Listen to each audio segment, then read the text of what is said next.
Hey guys, Zen here, and today I wanted to go over the 5 worst defending operators in Rainbow Six Siege. Of course, all of this is my opinion, and none of this is set in stone or fact. Now, particularly with the worst list, I want to make sure not to rub anyone the wrong way or to offend any of you, so please, if you disagree with any of my picks or want more information, leave a comment down below and we can get to discussion. Now, this list is in order, with number 1 being what I consider to be the worst defender in the game at this time, so keep that in mind as we proceed. But to start this list off with the number 5 spot, a pick that will definitely surprise some of you, we have Valkyrie. At this number 5 spot, I had to think of the best of the worst, an operator that has some really good qualities but lacks enough to be placed on this list. And for where she stands now, Valkyrie is that pick. So Valkyrie is a 2-speed, 2-armor defender that comes with the Black Eye camera gadget, which is basically a throwable camera able to stick to almost any surface. It allows the entire defending team access to the feed and is best used in discrete spots around the map. While being used, the cameras light up as a way to signal to the attacking team they're being watched, but aside from that, it's probably the most stealthy gadget in the game. You can get these cameras pretty much anywhere, including throwing them outside, which is huge for finding where the attackers are pushing from. What really gets Valkyrie on this list is her impending competition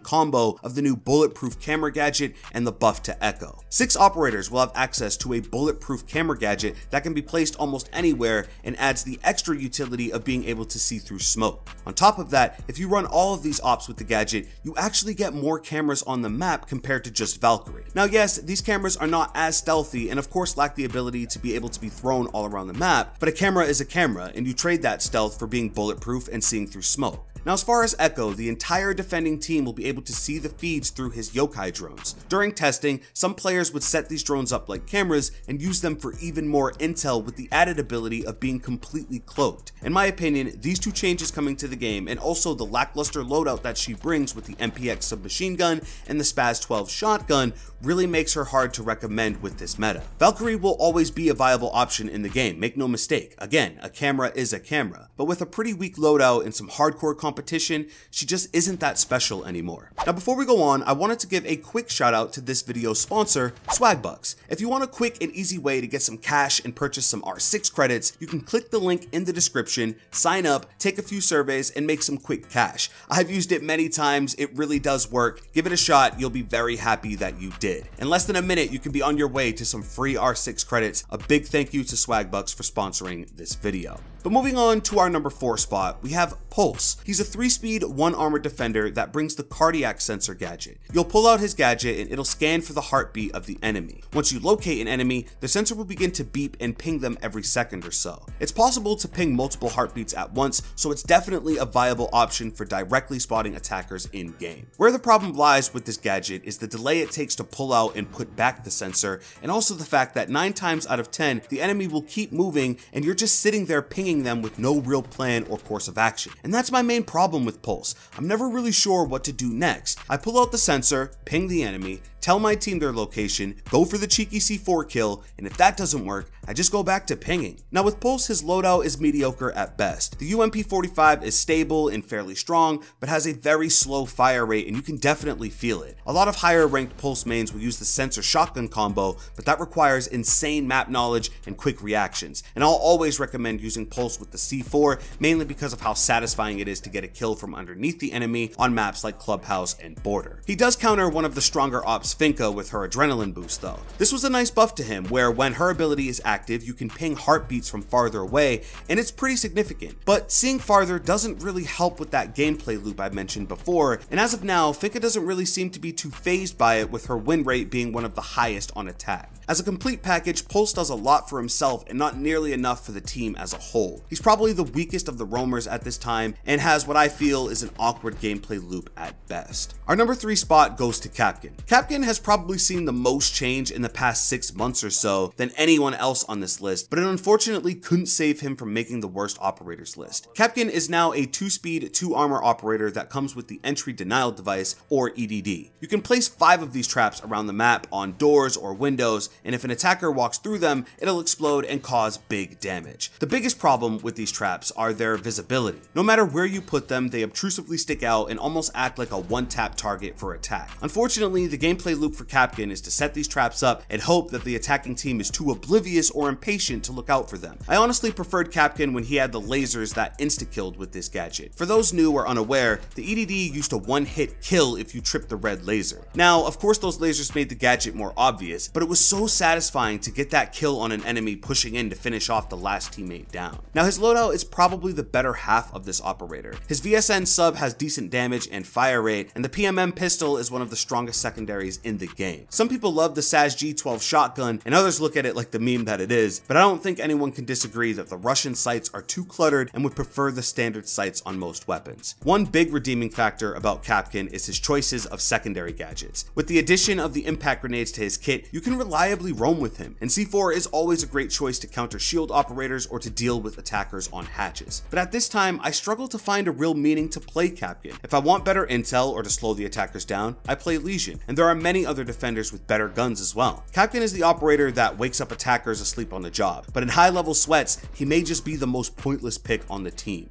Number 2 on our list is Castle, the operator every diamond says is fine and every gold says needs a buff. My question is, how do you platinums feel about him? Castle is a 2-speed, 2-armor defender that brings the armor panel gadget to the field. This gadget can be placed on windows and doors and acts as a reinforced barricade. Simply put, there are too many counters to this gadget. Rapid fire, we've got Thermite, Hibana, Ash, Sledge, Zofia, Glass, frag grenades, breach charges, and even melees that can take this thing down no problem. Drones can cruise under it on doorways, and Fuse can cluster charge it through windows. There's just not much that this gadget does throughout the match to be viable at this stage in the game. Castle's best utility is when the time is running low for the attackers, all of the breachers are dead, and a plant needs to go down. That's when you're going to start hearing them knock on the barricades, giving you intel, or using the last of what they've got to get them open. Beyond that, in most cases they just get blown wide open, or act as even more cover for the attacking team, because they can take even longer to take down as a defender, and are very loud if you do take them down. So in some cases, they may even work against you. The worst Castle players are the ones memes are made from, the ones that lock everyone either inside or outside of the objective. This is the most frustrating situation to deal with in Rainbow Six Siege, because you know that player is either brand new and it isn't fair for you to explode on them, or they're a self-proclaimed Castle main that has zero map knowledge. I usually choose a roamer when Castle is picked because I know that if I'm locked out, the attackers are probably locked out as well, and I'd rather they let me in when it's time. But looking at his loadout, it is identical to Pulse, so you should know what to expect: the UMP45 and the pump action shotgun. You do get impact grenades with Castle though, which gives him a little bit more versatility and can set the objective up in some interesting ways, like with Office on Skyscraper. The biggest way I believe Castle could be buffed is to not allow Glass or melees to knock the barricades down. You should have to force a breach to get through. This leaves you with all of those other options we mentioned before, except for these two. Glass being able to just shoot it down after a few shots does nearly nothing to him except waste a few bullets, and being able to melee it down just makes absolutely no sense to me. If you get to a point where it's the end of a round, no walls are opened, all of the Castle barricades are still up, and all of your breaching capability is dead and gone, then yeah, you probably should be locked out of the objective. That's a GG. It's basically imminent death anyway to just sit there and melee a Castle barricade, so why not take it out altogether and force the breach? I believe this is an operator still stuck in year 1 and really needs a full rework to be made viable beyond that top 1% player base. Now we move on to the number 1 spot, who I believe is the worst defending operator currently in the game. And it is with a very heavy heart and burdened soul that this spot goes to our Lord Tachanka. Unfortunately, I'm on the fence that doesn't believe there is much hope for this incredible god of an operator. Even though he has the best voice lines in the game, everything else just doesn't seem to go his way. Lord Tachanka is a 1-speed, 3-armor defender that comes with the mounted LMG gadget. It's as straightforward as it gets. LMG, mounted, and loaded. He now has some shielding around his head to protect him while on it thanks to Mira, but this is a stationary turret at the end of the day. With a game about tight angles and positioning, it's almost impossible to be completely stationary and effective at the same time.